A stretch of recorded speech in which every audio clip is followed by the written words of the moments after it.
Then apply that sentence to the answer choices and see which one fits best. তো আমরা যখন ওই word দুটো দিয়ে একটা সেন্টেন্স বানিয়ে ফেললাম, আমরা যখন ওই সেন্টেন্সটা দেখে আমাদের ওদের মধ্যকার সম্পর্কটা আমরা বুঝে ফেললাম, তখন আমাদের নেক্সট স্টেপ হচ্ছে যে অপশনে আমাদের যেই ওয়ার্ডগুলো থাকবে সেই ওয়ার্ডগুলো দিয়েও আমরা সেম স্ট্রাকচারেই সেন্টেন্স মেক করার ট্রাই করব অ্যান্ড দেখব যে আমাদের কোয়েশ্চেনে যেই পেয়ারটা দেওয়া আছে ওটার সেন্টেন্স স্ট্রাকচার আর আমাদের অপশনগুলোর কোন ওয়ার্ড পেয়ারের সেন্টেন্স স্ট্রাকচারটা সবচেয়ে বেশি মিলে যায়, আর হচ্ছে কোনটার সম্পর্কটাও সবচেয়ে বেশি মিলে যায়। ওকে, আসসালামু আলাইকুম, আমি সুমাইয়া বিনতে সাজ্জাদ। আমি ঢাকা ইউনিভার্সিটিতে এবার প্রথম বর্ষ 104 ব্যাচ। আজকে আমরা ইংলিশের একটা অনেক ইম্পর্টেন্ট টপিক অ্যানালজি নিয়ে জানবো। তো BUP FPS, BUP এফএএস, BUP এফএএস, Jahangirnagar IBA বা যে কোনো ধরনের বিজনেস রিলেটেড বা বিজনেস রিলেটেড ছাড়া যেগুলো এক্সাম আছে, মানে অ্যাডমিশনে যেসব এক্সাম আছে, সেইখানের ইংলিশ টপিকটার মধ্যে one of the most important things is analogy. এই অ্যানালজি টপিকটা এমন যে প্রত্যেক বছরই একটা না দুইটা কোয়েশ্চেন আসে এই অ্যানালজি থেকে। এমন কখনোই হয় না যে কোনো কোয়েশ্চেনই অ্যানালজি থেকে আসেনি। সবসময় হয় দুইটা বা তিনটা বা চারটা, সবচেয়ে বেশি অ্যানালজি আসে হচ্ছে জাহাঙ্গীরনগর আইবিএতে আর হচ্ছে বিউপি এফবিএস এক্সামে। রাজশাহী আইবিএতেও আসে, কিন্তু সবচেয়ে বেশি আসে হচ্ছে বিউপি এফপিএসে এবং জাহাঙ্গীরনগর আইবিএতে। সো বুঝতেই পারতেছো যে অ্যানালজি কত ইম্পর্টেন্ট একটা টপিক। অনেক টপিকই আছে প্রত্যেকটা সাবজেক্টে যেগুলো হচ্ছে ইগনোর করা যায়, মানে না পড়লেও এড়িয়ে চলা যায় এবং ওটা ছাড়া অ্যান্সার করেও কোনো রকমে একটা সিট নিয়ে নেওয়া যায়। কিন্তু এটা হচ্ছে এমন একটা টপিক যেটা এড়িয়ে আসলে ইংলিশে ভালো করাটা খুবই টাফ, কারণ এটা হচ্ছে one of the most compulsory, একদম মানে এই টপিকটা ফেলে দেওয়ার মতোই না। তো অ্যানালজি টার্মটা আসলে আমাদের ইংলিশের যে অ্যাডমিশন এক্সামে, সেখানে অন্যান্য ইংলিশের অনেকগুলো টপিক আছে যেগুলোর সাথে আমরা আগে থেকে ফেমিলিয়ার, মানে আমরা এইচএসসিতে ওগুলো নিয়ে পড়েছি, এসএসসিতে ওগুলো নিয়ে একটু একটু দেখেছি, মানে আমরা আগে কোনো না কোনোভাবে ওই টপিকটার সাথে ফেমিলিয়ার ছিলাম। কিন্তু এই অ্যানালজি টপিকটা কিন্তু আমাদের এইচএসসির সময় ছিল না, না ছিল এসএসসির সময়। So this is a really new topic for us. এই কালারটা এরকম কেন? থামো, কালারটা একটু চেঞ্জ করে নিই।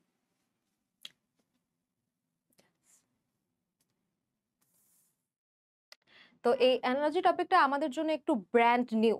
তো আমার সময় যেটা হয়েছিল যে আমি প্রথমে যেহেতু এই টপিকটার সাথে এই পার্টিকুলার টপিকটার সাথে আমি ফ্যামিলিয়ার না, তো আমি প্রথম ভাবতাম যে জিনিসটা কি, আমি কি পারবো আদৌ। কিন্তু এটা হয়তো আনফ্যামিলিয়ার, কিন্তু এটা কঠিন কিছু না আসলে। আমরা তো জীবনে অনেক কিছুই আগে কখনো দেখি না, কিন্তু প্রথম দেখলে আমাদের সবার ভয় লাগাটাই স্বাভাবিক, কারণ আমরা সেটার সাথে ফ্যামিলিয়ার না। আমরা ভয় কোন জিনিসটা পাই না যেটার সাথে আমরা ফ্যামিলিয়ার, আর ভয় পাই কোনটা যেটার সাথে আমরা ফ্যামিলিয়ার না। তো প্রথমে অ্যানালজি দেখে ভয় পাওয়াটাই স্বাভাবিক, কিন্তু যখন আমরা ধীরে ধীরে জানতে পারবো এটার ব্যাপারে, যখন আমরা প্র্যাকটিস করব, তখন আমরা বুঝতে পারবো যে এইটা আসলে ভয়ের কোনো কিছুই না, এটা একটা অনেক ইজিয়েস্ট একটা ফান একটা টপিক। ওকে, আমরা শুরু করি। What are অ্যানালজিস? আমি এখানে একটা সুন্দর করে একটা ডেফিনিশন দিয়েছি, আমরা একটু পড়ি একবার। Analogies are comparisons between word pairs that show a specific relationship. You don't need to know the exact meaning of the words, just having a general idea of how words are related is enough. এই জিনিসটাকে আমি যদি সংক্ষেপে সোজা বাংলা একটু বলি, analogy হচ্ছে দুইটা শব্দর মধ্যকার সম্পর্ককে বোঝায়। দুইটা শব্দর মধ্যে প্রথমে দেখে মনে হতে পারে যে এদের মধ্যে আদৌ কি কোনো মিল আছে বা কিছু, কিন্তু কোনো না কোনো যে কোনো একটা বৈশিষ্ট্য এদের মধ্যে মিল থাকবেই। সেটা সিনোনিমাস বৈশিষ্ট্য হতে পারে, সেটা অ্যান্টোনিমাস বৈশিষ্ট্য হতে পারে। মানে কি?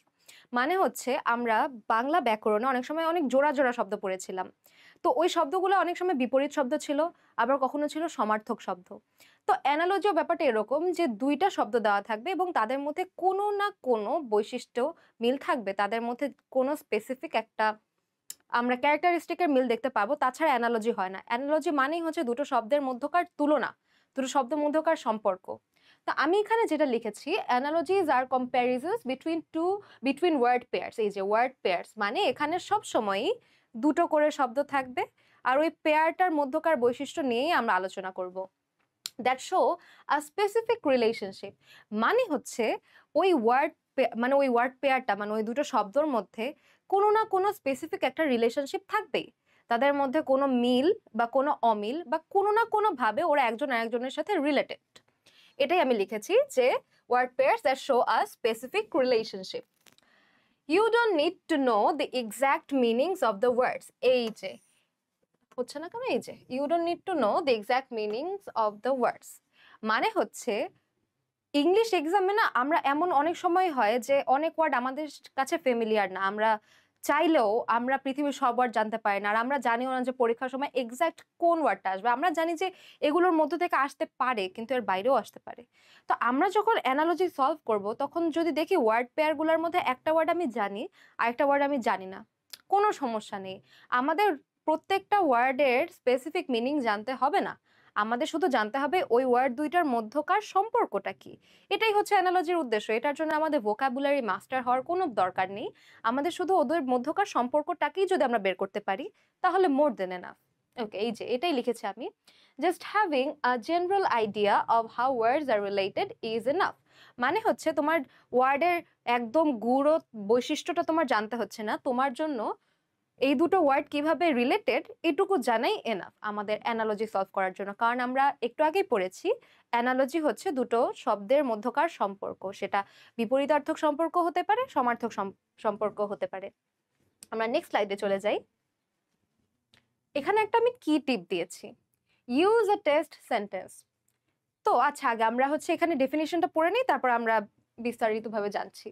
The best way to figure out analogies is to make a sentence that clearly shows the relationship between the first two words, then apply that sentence to the answer choices and see which one fits best.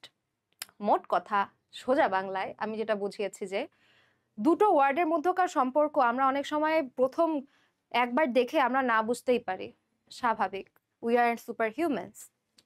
তখন আমরা যেটা করব, মানে সব ক্ষেত্রেই যে কি টিপটা সব সময় কাজে লাগে সেটা হচ্ছে ইউজ আ টেস্ট সেন্টেন্স। মানে হচ্ছে ওই শব্দ দুইটা দিয়ে ওদের সম্পর্ক বের করার জন্য ওই শব্দ দুইটা দিয়ে একটা সেন্টেন্স বানিয়ে ফেলি। আমরা যদি একটা সেন্টেন্স বানিয়ে ফেলি তাহলে ওদের মধ্যকার ওরা কিভাবে একজন একজনের সাথে রিলেটেড এটা বোঝাটা আমাদের জন্য অনেক ইজি হয়ে যাবে। এই যে the best way to figure out অ্যানালজিস is to make a sentence, একটা বাক্য বানানো that clearly shows the relationship between the first two words. মানে অ্যানালজি ফিগার আউট করার সবচেয়ে ভালো ওয়ে হচ্ছে একটা সেন্টেন্স বানানো, যে সেন্টেন্সটা ছোট, একটা সরল একটা সেন্টেন্স, একটুক একটা সেন্টেন্স হলেই হবে, আমাদের কমপ্লেক্স কোনো সেন্টেন্স বানাতে হচ্ছে না, জাস্ট ওদের মধ্যকার সম্পর্কটা জানার জন্য যতটুকু দরকার ততটুকুই। ওই একটা সেন্টেন্সে ওদের রিলেশনশিপটা শো করলেই more than enough. Then apply that sentence to the answer choices and see which one fits best. তো আমরা যখন ওই ওয়ার্ড দুটো দিয়ে একটা সেন্টেন্স বানিয়ে ফেললাম, আমরা যখন ওই সেন্টেন্সটা দেখে আমাদের ওদের মধ্যকার সম্পর্কটা আমরা বুঝে ফেললাম, তখন আমাদের নেক্সট স্টেপ হচ্ছে যে অপশনে আমাদের যেই ওয়ার্ডগুলো থাকবে সেই ওয়ার্ডগুলো দিয়েও আমরা সেম ভাবেই সেম স্ট্রাকচারেই সেন্টেন্স মেক করার ট্রাই করব, অ্যান্ড দেখব যে আমাদের কোয়েশ্চেনে যেই পেয়ারটা দেওয়া আছে ওটার সেন্টেন্স স্ট্রাকচার আর আমাদের অপশনগুলোর কোন ওয়ার্ড পেয়ারের সেন্টেন্স স্ট্রাকচারটা সবচেয়ে বেশি মিলে যায়, আর হচ্ছে কোনটার সম্পর্কটাও সবচেয়ে বেশি মিলে যায়। ওকে।